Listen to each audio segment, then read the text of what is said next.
Hello, good morning. Welcome to my channel. అందరూ ఎలా ఉన్నారు? మీరందరూ బాగున్నారు. మనం బాగుంటేనే ఫోన్ చూస్తాము. నేను కూడా బాగానే ఉన్నాను.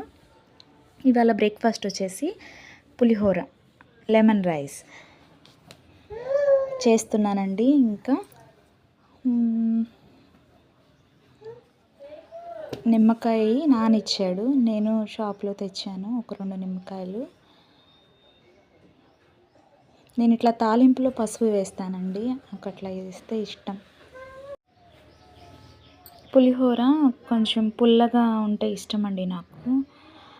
ఆ పులిహోర కలుపుతున్నటువంటి పళ్ళెం మా అమ్మమ్మ కొనిపించి తెచ్చిందండి నాకు. ఉల్లిపాయలు పోసుకోవే హారతి పళ్ళెం ఇట్లా అన్నీ కలుపుకోవడానికి అని. పులిహోర అంటేనే పుల్లగా ఉంటుంది కదా. వీడియో నచ్చితే లైక్ చేయండి. నా వీడియోస్ ఏమన్నా చూడాలనుకుంటే సబ్స్క్రైబ్ చేయండి, షేర్ చేయండి. బాయ్.